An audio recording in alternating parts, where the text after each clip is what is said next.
সুপ্রিয় দর্শক শ্রোতা, আসসালামু আলাইকুম।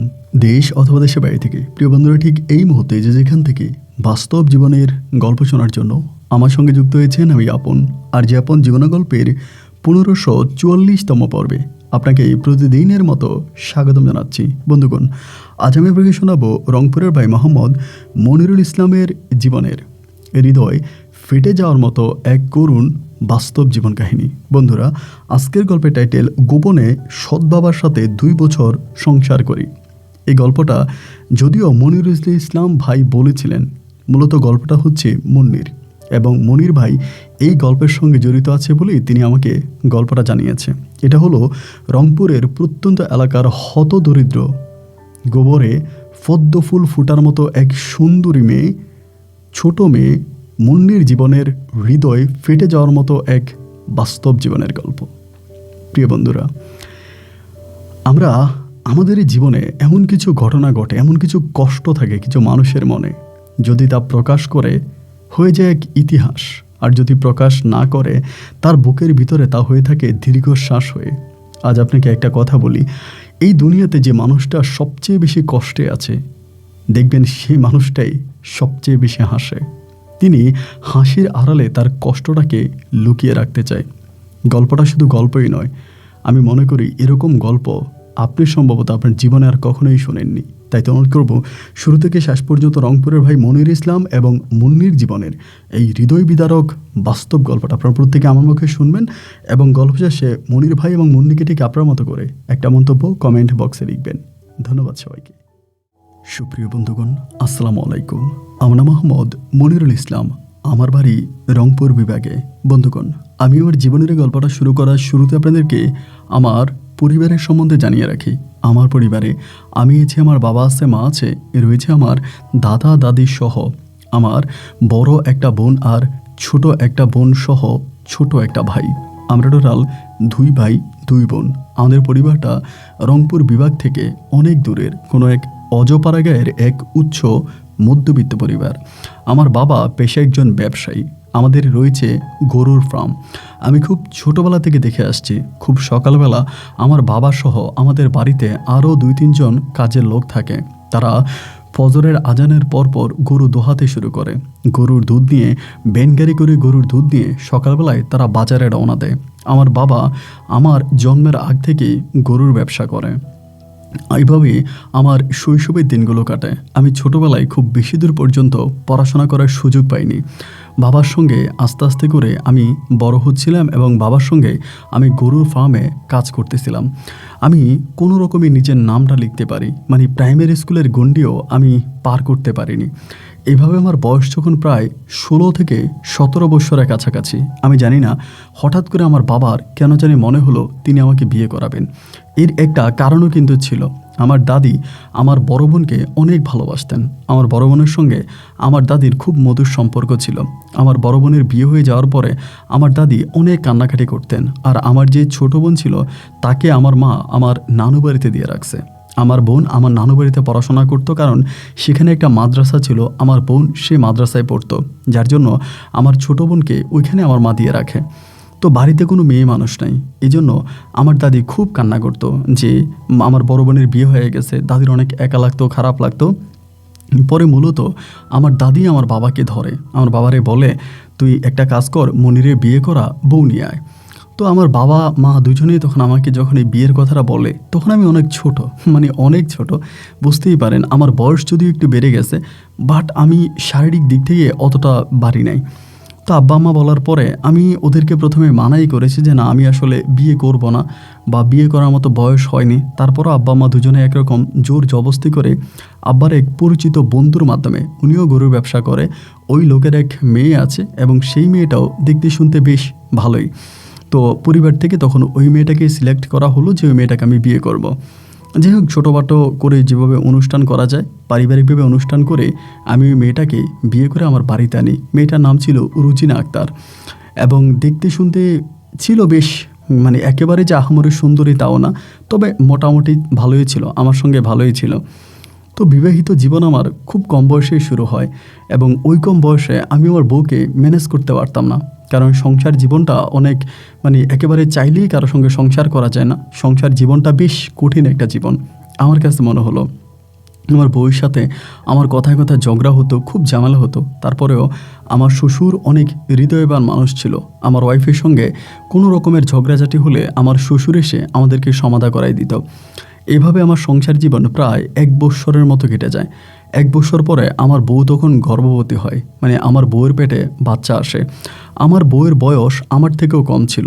যে বয়সে আমার বউয়ের বিয়ে হয় এটা মানে আপনারা শুনলে আসলে অবাকই হয়ে যাবেন। যাই হোক, সেদিকে না যাই। এবং একটা পর্যায়ে আমার বউ তখন গর্ভবতী হয়, মানে রুজিনা গর্ভবতী হয়। তো রুজিনা গর্ভবতী হওয়ার পরে আমাদের বাড়ির অনেকেই যারা মোটামুটি একটু শিক্ষিত পড়াশোনা করা মানুষ, এরা অনেকেই বলাবলি করতেছে যে রুজিনার তো এখন বয়স কম, এই কম বয়সে বাচ্চাটা নিতে গেলে মেয়েটার শরীরের উপরে অনেক দখল আসবে, একটা কাজ করেন বাচ্চাটা নিয়েন না। এটা অনেকেই মানে বলাবলি করতেছিল। কিন্তু আমার দাদি ছিল পুরা নাছোড়বান্দা। মানে দাদির কথা হচ্ছে যে না, আমি আরও কম বয়সে বাচ্চা নিয়েছি। মানে আমার দাদি বলতেছে যে এখন রুজিনার যেই বয়স আমি তার থেকেও অনেক কম বয়সে বাচ্চা নিয়েছি। কে বলে বাচ্চা নিলে আমার নাতনি বউ মরে যাবে? না, এটা মিথ্যা কথা। আমার নাতি বউ মরবে না, আমি বাচ্চা নিব, মানে বাচ্চা আমি দুনিয়াতে আনবো। তো আমার দাদির অনুরোধে, মানে আমাদের পরিবারে আমার দাদি যা বলবে তাই ঠিক। মানে দাদির কথার উপরে আমার বাবা মা বা পরিবারের যে অন্য সদস্যরা আছে তারা কেউই কথা বলবে না, মানে দাদি যা বলবে তাই হবে।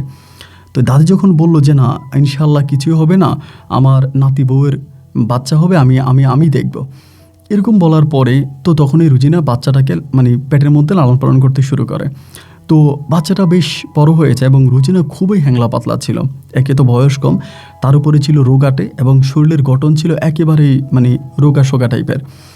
তো বাচ্চাটাকে নিয়ে তখন ওর পেটে বাচ্চা বড় হইতেছে, এমন করে একটা ডেট পড়ে গেছে। তো ডেট পড়ে গেল পরে আমাদের এখানে হামিদ ডাক্তার বলে একজন ডাক্তার আছে, উনি বেশ ভালো ডাক্তার, মানে গ্রাম্য ডাক্তার। হামিদ ডাক্তার তখন আমার বাবারে আর আমার মায়েরে বলল যে মনিরুলের বউর তো বয়স অনেক কম এবং অনেক কম বয়স, এবং মেয়েটাও দেখতে অনেকটা রোগা সোগা টাইপের মানুষ, শরীরের গঠনটা এতটা ভালো না। একটা কাজ করেন, আপনারা মেয়েটারে আগ থেকেই মেডিকেলে নিয়ে যান, ডাক্তারের চেক আপের মধ্যে থাকবে এবং যখনই বাচ্চা হবে এবং তখনই ওখানে হসপিটালের মাধ্যমে যদি সিজার হয় তাহলে সিজার হবে, আর যদি নর্মাল হয় তাহলে নর্মালি হবে বাচ্চা। আপনারা কি করেন, রুজিনেরা হসপিটালে নিয়ে যান। তো আমার আব্বা মা তখন এই প্রস্তাবে মানছে যে ঠিক আছে রুজিনেরা হসপিটালে নিবে। তো আমি তখন ব্যান নিয়ে আসছিলাম, আমাদের এলাকাতে ব্যানই চলাফেরা করে বেশিরভাগ মানুষরা। তো ব্যান নিয়ে আসছি, ব্যান নিয়ে আসার পরেই আমি রুজিনারে ধরে ধরে উঠাইতেছি, হয়তো কালকে বা পরশুর মধ্যে বাচ্চা হয়ে যাবে এমন একটা অবস্থা, মানে ব্যথা উঠে যাবে আর কি। তো ব্যান গাড়িতে উঠাইতেছি, হুট করে আমার দাদি জানি কোত্থেকে আসছে, এসে বলতেছে তোরা কি শুরু করলি এগুলা, ওরে ব্যান গাড়ি থেকে নামা।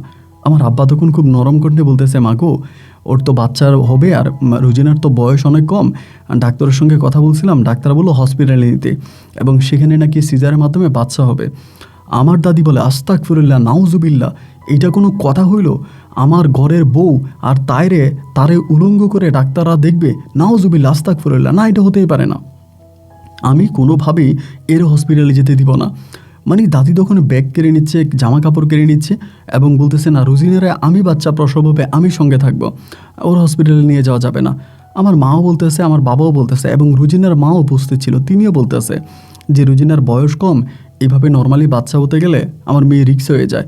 তো আমার দাদি বলে যে না আমি এমন বউ তো করে রাখবো না, যে বউকে ল্যাংটা করে 10 জনে দেখবে হসপিটালে, এইরকম বউ আমার রাখার, মানে আমি এরকম বউ রাখবো না। তো দাদি আমি তো আগেই বলেছি যে দাদি যা বলবে তাই হবে। আব্বা তখন করলো কি, দাদির কথা মতোই আমার বউরে ব্যানগাড়ি থেকে নামাই ফেললো। নামাইয়া আমার আব্বা তখন বলতেছে মনির তুই টেনশন করিস না, তোর দাদি যদি বলে থাকে তাহলে সত্যি দেখবি তোর বউর বাচ্চা নর্মালি হবে, তোর কোনো সমস্যা হবে না। নিয়ে গেল রুজিনার ঘরের মধ্যে। ভাই তখন আমার মনের মধ্যে না শান্তি পাইতেছি না, মনটার মধ্যে আনচান করতেছে, আল্লাহ জানে না জানে কি হয়। কারণ সবাই আমাকে ভয় দেখাচ্ছিল যে রুজিনার বয়স কম, এত কম বয়সে বাচ্চা নিতে গেলে একটা রিস্ক হয়ে যায়, তার উপরেও অনেক সোগাটে এরকম একটা মানুষ। এরপরেও যথারীতি তখন হচ্ছে হসপিটালে রুজিনাকে না নিয়ে বাচ্চা বাড়ির মধ্যে হবে এরকম। তো ওই দিন রাত্রেবেলায়, মানে যেদিন রাত্রেবেলায় রুজিনাকে ব্যানগাড়ি থেকে নামাই ফেলে, ওই দিন রাতে আনুমানিক কি 1টা কি 2টার দিকে রুজিনার ব্যথা ওঠে। তো দাদি কিন্তু সেই সন্ধ্যা রাত থেকে রুজিনার পাশে আছে, কখনো দোয়া দরুদ পড়তেছে, কলমা পড়তেছে, ফু দিতেছে। এবং আমাদের এখানে একটা বট গাছ আছে, দাদি বলতেছে বট গাছের মধ্যে একটা ঝাড়ু ঝুলিয়ে দে, মানে একটা জিনের আশ্বাস পড়তে পারে, এগুলো বলতেছে। তো তো আমি আবার কী করলাম, ঝাড়ু মানে বটগাছের মধ্যে ঝাড়ু দিয়ে দিছে। দাদি হচ্ছে দোয়া ফকির, মানে আমার দাদি আবার একটু আপনার প্যারানর্মাল টাইপের বিষয়গুলোকে একটু বিশ্বাস করতো আর কি, এবং তিনি একটা ছোটোখাটো কবিরাজও বটে। তো এরকম করে করতে করতে রাত প্রায় 3টা বেজে গেছে। রুজিনার অবস্থা তখন খুব খারাপ, ভিতর থেকে প্রচণ্ড রকমের চিৎকারের শব্দ আসতেছে, কিন্তু বাচ্চা হচ্ছে না। তো এরকম করতেছে, আমি তখন দাদিকে বারবার জিজ্ঞেস করো, ও দাদি এরকম হচ্ছে কেন, এত চিৎকার করতেছে কেন, বাচ্চা কেন হয় না? দাদি বলে একটা কাজ কর, তাড়াতাড়ি সোনার উপর পানি মিস করে এই গাছের মধ্যে মার, বট গাছের মধ্যে মার। আমাদের বাড়ির সামনে বট গাছ ছিল, বট গাছের মধ্যে মার, বট গাছের মধ্যে মার, ওইটা বট গাছ থেকে বাচ্চাটা হইতে দিচ্ছে না, এটা বট গাছের উপরে বসে আসছে, বট গাছে মার। কি বলে দাদি, আমি কথাবার্তা বুঝি না। আমি তখন সোনার উপর পানি মিক্স করে নিয়ে বট গাছের মধ্যে মারতেছি, মানে বট গাছের নিচে মারতেছি। এরকম করতে করতে করতে করতে ফজরের আজানের কিছুক্ষণ আগে হঠাৎ করে রুজিনা আর কোনো শব্দ করে না। রুজিনা যখন শব্দ করে না, আমি যখন দাদিরে বললাম, ও দাদি রুজিনা শব্দ করে না কেন, কী হয়েছে? দাদি তখন রুম থেকে বেরিয়ে বলতেছে, তুই বট গাছের নিচে পানি দেস নাই? আমি বললাম দিছি তো। দাদি বলে, কি তুই বট গাছের নিচে পানি দিছিস? ওই বট গাছ থেকে খারাপ ওই বজ্জাত জিনটা তোর বউকে নিয়ে গেছে। আমি বললাম, ভৌরি নিয়ে গেছে? কি বলো তুমি? দাদি তখন বলে, নিয়েই গেছে। আমার আব্বা তখন বলে, মা কি বলেন, কি হয়েছে? আমার দাদি তখন আব্বার দিকে তাকিয়ে বলে, তার বউটা মরে গেছে। আমি তখন কি কাঁদবো না কি করবো ঠিক বুঝতেছি না, কারণ আমি রুজিনাকে সত্যি অনেক ভালোবাসতাম, এবং যেভাবেই হোক আমাদের বিয়েটা হয়েছে, রোগা সোগা মানুষ হলেও না আমারে খুব টেক কেয়ার করতো, স্বামী হিসাবে অনেকটা সম্মান করতো। কিন্তু আমি দেখলাম যে না, আসলেও আমার সাথে এরকমই খারাপ ব্যবহার করলো, মানে এভাবে আমাকে একা রেখে চলে গেল। এবং আমি তখন দাদিরে গালাগালি শুরু করছি, ফজরের সময় ছিল তো গালাগালি করতেছে, এই বুড়ির কারণে আমার বউ মরে গেছে, এই বুড়ি আমার বউরও হসপিটালে নিতে দেয় নাই, এই বুড়ির কারণে আমার বউ মরে গেছে। দাদি বারবার বলে, তুই আমার গালাগালি করিস না, ওই বটগাছের কালো জিনটাই তোর বউটারে নিয়ে গেছে, আমি দেখছি নিয়ে গেছে। আমার আব্বা তখন টাইনে আমাকে সাইডে এনে বলতেছে, পৃথিবীতে যে যতটুকু হয়াত নিয়ে এসেছে ঠিক ততদিনে বাঁচবে, তার 1 ঘন্টা বেশিও বাঁচবে না, 1 ঘন্টা কমও বাঁচবে না। তোর বউ অতটুকুই হয়াত নিয়ে এসেছে, ওই হয়াতেই সে দুনিয়া থেকে চলে গেছে, এখানে তোর দাদির কোনো দোষ নাই। আমি বললাম, আব্বা তুমি তারপরও বলো দাদির দোষ নাই, দাদি কেন আমার বউর হসপিটালে নিতে দিল না? আমার আব্বা বলে, হসপিটালে নিলেও তোর বউটা মারাই চাইতো, যদি তোর বউর হয়াত থাকে তো ঘরের মধ্যে বাঁচা থাকতো, আর হয়াত না থাকলে হসপিটাল কেন, বিলাত নিলে সেখানেও মারা যায়। আব্বার এই কথাগুলো শুনতে, আব্বা এই কথাগুলো বলতেছে, আর আব্বার চোখ থেকে পানি ঝরতেছে। আমি বুঝতে পারলাম আমার আব্বা মনে অনেক কষ্ট পাইছে। ফজরা আজান দিল, আস্তে আস্তে করে গ্রামগঞ্জের মানুষটা উঠে আসতেছে। আমি তখন চুপচাপ বসে আছি। সবাই মিলে তখন আসলো, এবং রুজিনার মা তো ছিলই, পরে রুজিনার বাবা আসছে, সবাই আসছে।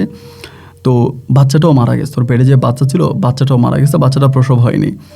তো পরে দাফন করতে হবে, আমরা জোহরের নামাজের পরেই সিদ্ধান্ত নিলাম, যদিও আরেকটু লেটই দিতাম, কিন্তু চিন্তা করছে ওর পেটে একটা বাচ্চা আছে, বাচ্চাটাও মৃত, লাশটা বেশিক্ষণ রাখা যাবে না। এইবার ফজরে আজান দেয়, এবং আপনার জোহরে আজান দেয়, জোহরের নামাজ পড়ে ইমাম সাহেব তখন আমাদের মসজিদের সামনেই এই মানে আমার বউকে দাফন করে। আমি ওর কবরে খুব কান্না করি ভাই। আসলে অনেকেই বলা বলি করতেছিলাম, আমি শুনতেছিলাম যে ছোট মানুষও কম বয়সে বিয়ে করছে, বউটারা অনেক ভালোবাসতো। আমার বউর মৃত্যু হয়ে যাওয়ার পরে আমি খাওয়া দাওয়া করতাম না, ঘুমাইতাম না, সারাক্ষণ ওর কবরের কাছে গিয়ে বসে থাকি, কিন্তু আমি আর আমার দাদির সঙ্গে কথা বলি না। আমাদের পরিবারের সবাই দাদির সঙ্গে কথাবার্তা বলে, বাট আমি দাদির সঙ্গে কথা বলি না। দাদিকে যদি এই পথ দিয়ে আসতে দেখি, আমি আরেক পথ দিয়ে চলে যাই, দাদির চোখের দিকে আমি তাকাই না। আমার কাছে মনে হয় শুধু দাদি আমার বউটাকে মেরে ফেলেছে, দাদি যদি এরকম না করতো তবে আমার আদরের টুকরা আমার বউটা মরে যাইতো না। আমি আর দাদির সঙ্গে কোনো কথাই বলি না, দাদির চেহারার দিকেও তাকাই না। এইভাবে সপ্তাহখানিক কেটে যাওয়ার পরে আব্বা আমারে বলল, এভাবে তো তোর জীবন কাটতে পারে না, তুই আরেকটা বিয়ে কর। আমি বললাম, বাবা তুমি কি পাগল হয়ে গেছো? আমার জীবনে আমি আর কোনো দিনও বিয়ে করব না। আমি তখন বিয়ে শাদী মাথা থেকে পুরোপুরি ঝেড়ে ফেললাম। এরপরে বাবার সঙ্গে গরুর ফার্মের কাজে লেগে গেলাম। ফার্মের কাজ করতেছি, এদিক দিয়ে আব্বা আম্মা বারবার বলতেছে বিয়ে করানোর জন্য। আমার আব্বার বন্ধু, আমার শ্বশুর রুজিনার বাবা, তিনিও বলতেছে যে মনিরুল বিয়ে করো, আমার মেয়ে চলে গেছে, আমি তোমারে দেখে শুনে আমার মেয়ের মতোই আরেকটা সুন্দরী মেয়ে তোমার বউ এনে দিব, এবং তুমি অনেক বেশি ভালো থাকবা, তুমি অনেক ভালো ছেলে, এটা সেটা বলতেছে। আমি বারবার বলতাম যে না আঙ্কেল, আমি বিয়ে করব না, কারণ আমার জীবনে তো আমি একবার বিয়ে করছি, আমার বউয়ের সঙ্গে আমি সংসারও করছি, আমার আর বিয়ে করার কোনো ইচ্ছা নাই, কোনো চিন্তা ভাবনা নাই। পরিবারের মানুষগুলো বারবার বিয়ের জন্য, বুঝতেই পারেন গ্রামগঞ্জ, তো আমি তখন না বিয়ে করি নাই। এভাবে আমার বয়স তখন প্রায় 25 থেকে 26 বছর হয়ে যায়। তা 25-26 বছর হয়ে যাওয়ার পরে আমাদের পার্শ্ববর্তী বাড়ি, মানে আমাদের বাড়িটা হচ্ছিল আপনার মির্জা বাড়ি, এবং পাশের একটা বাড়ি আছে, সেই বাড়িতে একটা একটা আমার চাচি থাকে আর কি, ওনার নাম হচ্ছে মোমেনা। উনি আমার চাচি হয়ে সম্পর্কে, মানে মোমেনার ওনার আবার স্বামী মারা গেছে। তো মারা যাওয়ার পরে তিনি তার মেয়েসহ ঢাকায় থাকতো, তার একটা মেয়ে, ওই মেয়েসহ তিনি ঢাকায় থাকতো। তো উনি তখন গ্রামে বেড়াইতে আসে, মানে গ্রামে বেড়াইতে আসার পরে তো মোমেনা, মানে আমার ওই চাচি এবং যে তার মেয়ে আছে মুন্নি, তারা যেহেতু শহরে বন্দরে থাকে, খুব দামি পোশাক আশাক, ভালো পোশাক আশাক পরে, দেখতে শুনতে বেশ হ্যান্ডসাম লাগে। আমি জীবনে কখনো ঢাকা শহরে যাই নাই, মানে আমার কখনোই ঢাকা শহরে যাই নাই। পরে আমি দুষ্টামি করে চাচিরে বলতেছি, ও চাচি, তুমি তো ঢাকা শহরের মেয়ে, ঢাকা শহরে থাকো, তা একদিন আমার ঢাকা শহরে নিয়ে যাও, আমি ঢাকা শহরটা দেখি। চাচি তখন আমারে বলে, তুই সারা জীবন গরুর ফার্মেই তোর জীবনটা কাটাই দিলি, গরুর ফার্মের বাইরে তুই আর দুনিয়াদারি দেখলি না। ঢাকা শহর রং বেরঙের শহর, কত রকম মানুষ, সারা বাংলাদেশের মানুষ ঢাকা শহরে আসে, সমস্ত মানুষের ভাষা সব কিছু ঢাকা শহরে দেখা যায়। আর তুই কিনা সেই ঢাকা ছেড়ে গ্রামগঞ্জে পড়ে আসিস। এই তোর কি টাকা পয়সার অভাব? তোর বাবার কি টাকা পয়সার অভাব? তোদের জমি জামা টাকা পয়সা কিচ্ছু তো অভাব নাই। এত কিছু থাকার পরেও তুই একদিন ঢাকাতে ঘুরে আয়, মানে চাচি বলতেছে। আমি তখন বললাম যে চাচি, সত্যি আমার ঢাকায় যেতে ইচ্ছে করে, আপনি যদি নিয়ে যান তাহলে কিন্তু আমি ঢাকায় সত্যি সত্যি যাব। এই কথা বলে এর কিছুদিন পরে আমার মাও চাচিরে বলতেছে যে মনির ঘরের মধ্যে থাকতে থাকতে কান্নাকাটি করে এবং ওর শরীর স্বাস্থ্য ভালো না, সারাক্ষণই মন খারাপ করে থাকে, একটা কাজ করো, ওরে ঢাকায় নিয়ে আসাও, ও ঢাকায় একটু ঘুরে আনো। তারপরে চাচি আর মুন্নি তারা দুজনে আমারে ধরলো যে ভাই চলেন, মানে মুন্নি বলতেছে ভাই চলেন আপনার ঢাকা দেখাবো।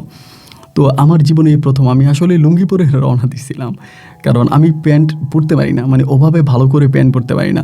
তাই চাচি আমার বলে, তুই লুঙ্গি পরে ঢাকায় যাবি? আমি বললাম, চাচি আমি তো কোনো দিন প্যান্ট পরি নাই। আরে দূর বেকুব, প্যান্ট পর। তে আমার তখন উনি প্যান্ট পরাইছে, তা জোর করে আমি প্যান্ট পরছি, তাও ভাই আমার লজ্জা লাগতেছিল, মানে সরম লাগে আর কি। তো যাই হোক, পরে চাচির সঙ্গে আর মুনির সঙ্গে রাজধানীতে গেলাম। বাইরে ভাই কত ওসা নিসা বিল্ডিং, রাস্তাঘাট, মানুষ, এরকম জিনিস আমি আমার জীবনেও দেখি নাই। 3 দিনের মতো ছিলাম, চাচির বাসায় ছিলাম। চাচি এবং মুন্নি তারা আমারে ঘুরা ফেরাই করে পুরো ঢাকা শহর দেখাইলো, বেশ ভালোভাবেই সময় কাটাইছি। যদিও আরও কিছুদিন থাকার ইচ্ছা ছিল, কিন্তু আমার বাবার শরীর তো ভালো না, ছোটো ভাইটাও ওভাবে সংসারী হয় না এখনও। তা আমার গরুর ফার্ম আছে, 3-4 জন লোক কাজ করে, দুধ টুধ বিক্রি করে, মানে ক্ষতি হয়ে যাবে। 3 দিন পর্যন্ত বেশ ঘোরাফেরাই করলাম, এবং 3 দিন পরে আমি সেই রঙিন শহর ছেড়ে আবারও আমার অজপাড়া গায়ের আমার নরম মাটি রংপুরে চলে আসলাম। এসে গরুর ফার্ম দেখাশোনা করতেছে, আবার চলতেছে, এইভাবে প্রায় আরও আপনার 8 থেকে 9 মাসের মতো কেটে গেছে। 8-9 মাস পরে হইল কি, হঠাৎ করে চাচি এবং মুন্নি ঢাকা থেকে চলে আসছে। তারা কিন্তু ঢাকায় থাকতো, ঢাকা থেকে চলে আসছে এবং ঢাকা থেকে আইসা তারা বাড়িতে থাকতে শুরু করছে। তো বাড়িতে থাকতে শুরু করছে, তো আমরা আসলে কোনো কিছু প্রথম দিকে বুঝতে পারি নাই, মানে বাড়িতে আসছে, বাড়িতে থাকতেছে, এটাই ভাবছিলাম। মুন্নি তখন পড়াশোনাও করতো না, মুন্নির বয়স আমার থেকে অনেক কম হবে, এরকম হবে প্রায় 14-15 বৎসরের মতো হবে, কিন্তু অনেক সুন্দর ভাই, এত সুন্দর মেয়ে আমাদের পুরো অত্র এলাকাতে নাই।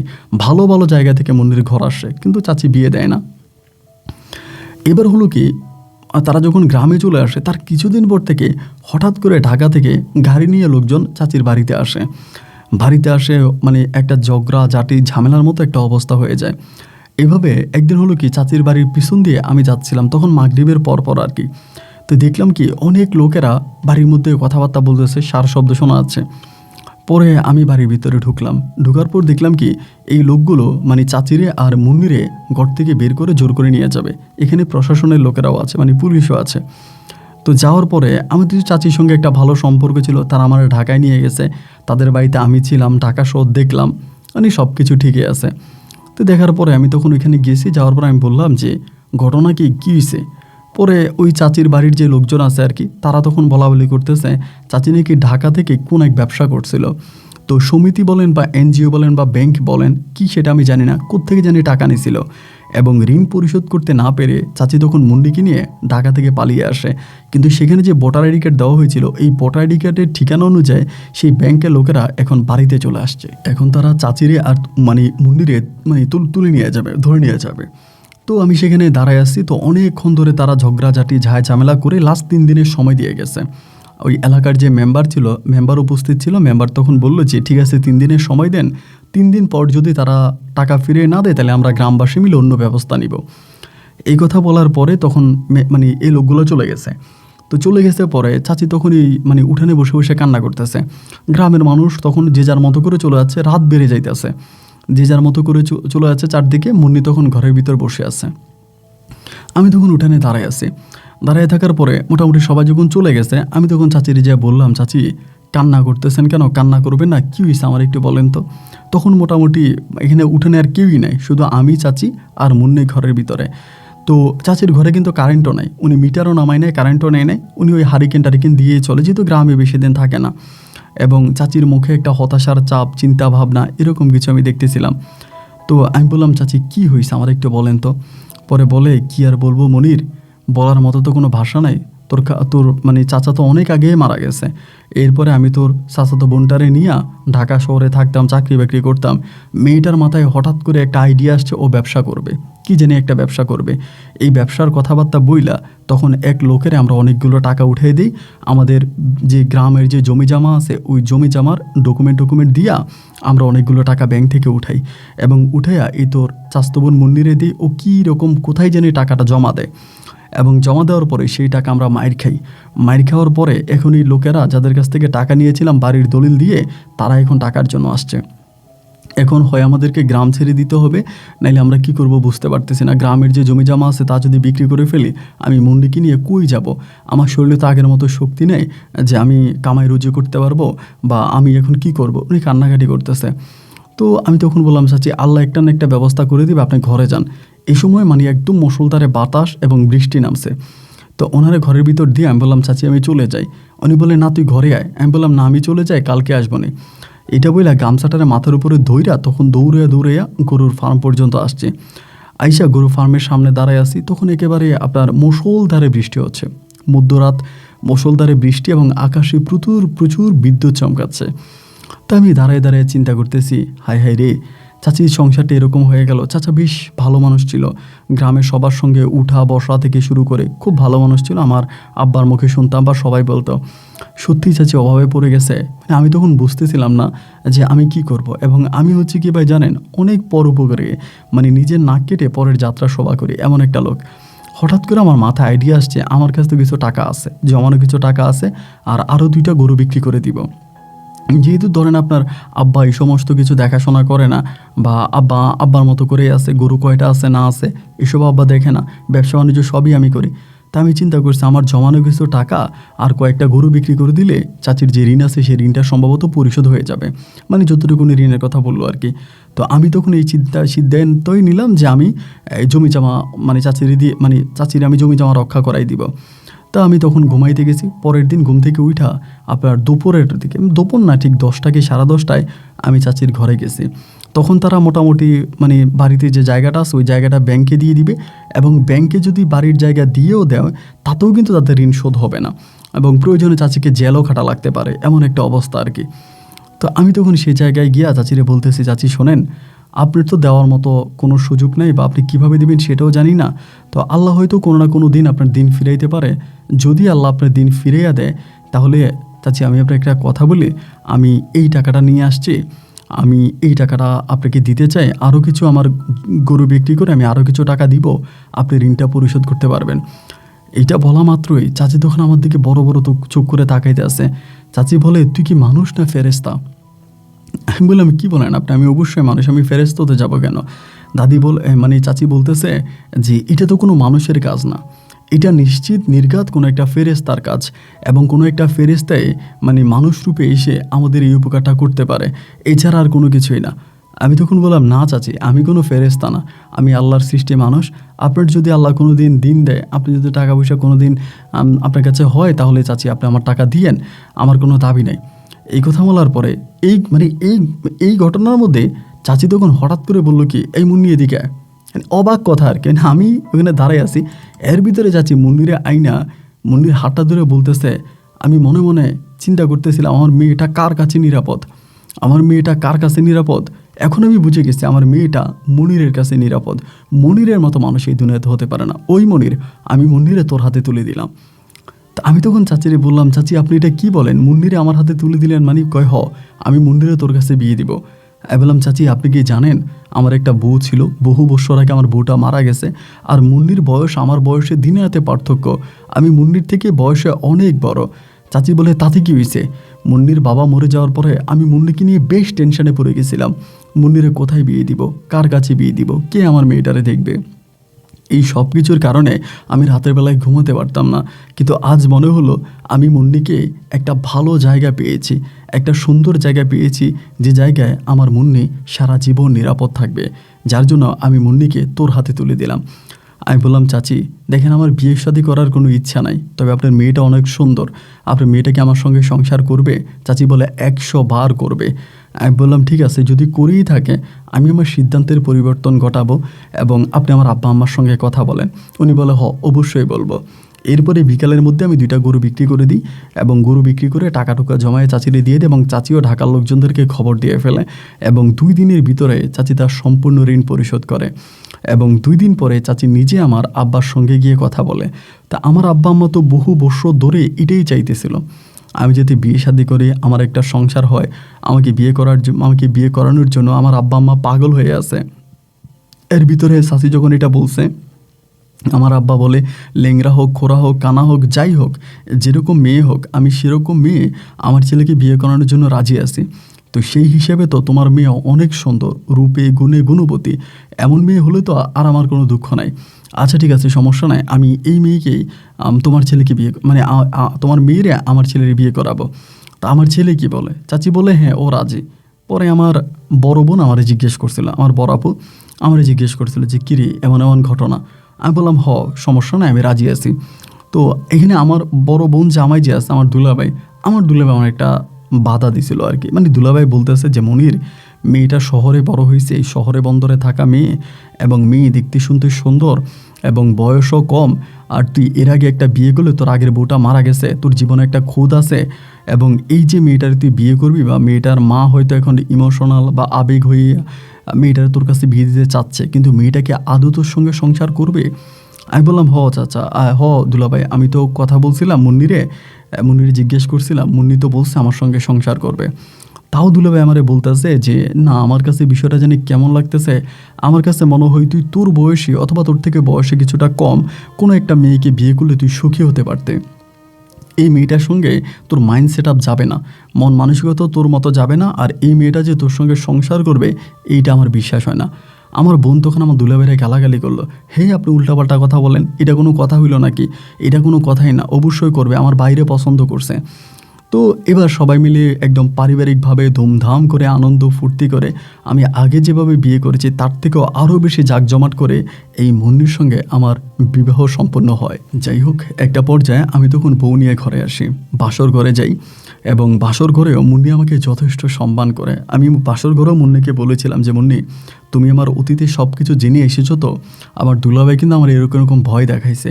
ও বলে দেখেন, মানুষ হওয়া হচ্ছে বড় জরুরি, সুন্দর কালো এগুলো হচ্ছে মানুষের ভিতরের মানুষের উপরের অংশ, কিন্তু মানুষটা কেমন এটা হচ্ছে তার ভিতরের অংশ।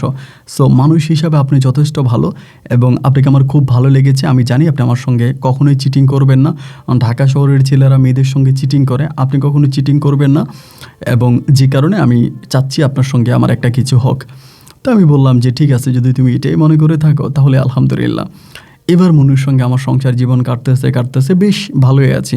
মুন্নি যখন যেটা চাইতেছে তাই দিতেছি, এবং মুন্নিকে আমার কাছে বিয়ে দেওয়ার পরে ঠিক 1 মাস পরেই আমার শাশুড়ি মানে মোমেনা, তখন উনি চলে গেছে আবার ঢাকায় চলে গেছে। উনি এখানে থাকবে না, উনি এমনি গ্রামে থাকতে চান না, উনি ঢাকায় চলে গেছে।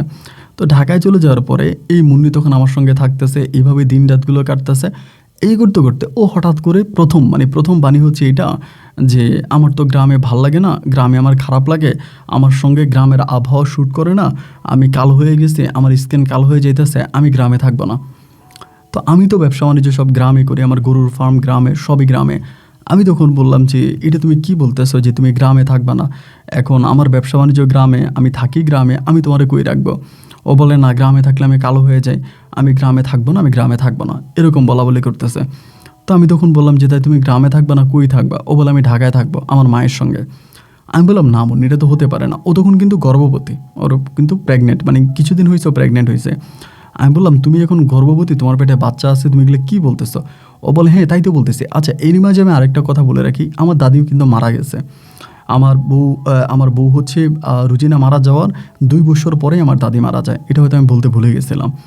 আচ্ছা যাই হোক, পরে আমি মুন্নিরে বলতেছি যে মুন্নি না, এটা হতে পারে না, আমি থাকবো রংপুরে, তুমি থাকবা ঢাকায়, এটা কেমন কথা, আমরা দুজনে একসঙ্গেই থাকবো। তো এরকম করে একরকম আমি ওর কথার উপরে জোর করে ওকে আমি বাড়িতে রেখে দিছি। এবার ওর আমি বাড়িতে রেখে দিচ্ছি, ও করে কি ভাই, কারণে অকারণে আমার মায়ের সঙ্গে ঝগড়া লেগে যায়, আমার মায়ের সঙ্গে খারাপ ব্যবহার করে, আমার মাকে তেড়ে যায় মারার জন্য। মানে একটা বিশ্রী একটা অবস্থা, মানে খুবই বিশ্রী একটা অবস্থা। তা আমি ওরে বলতেছি যে মুন্নি তুমি এরকম কেন করতেছ? ওই আমার মায়ের গায়ে 2-3 বার হাত তুলছে। মানে আমি আপনাকে কী বলবো, খুব লজ্জার কথাবার্তা।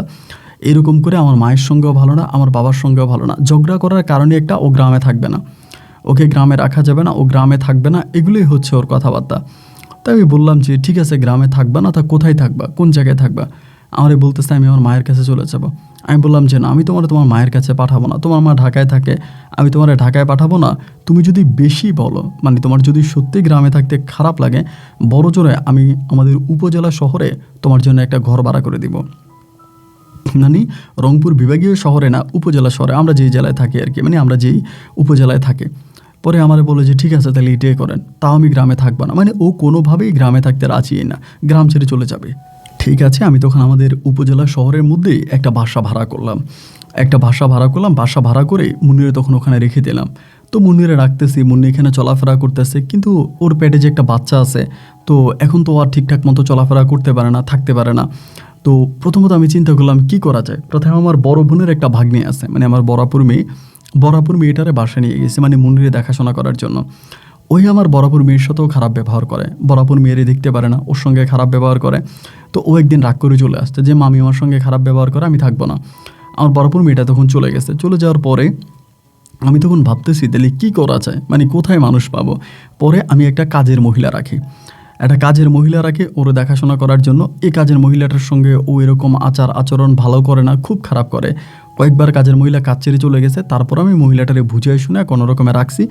এবং ও প্রতিনিয়ত ঝগড়া, আমি চলে যাবো, আমি থাকবো না, আমি চলে যাবো, আমি থাকবো না, এরকম করতে করতে একটা পর্যায়ে তখন ওর আলহামদুলিল্লাহ আমার একটা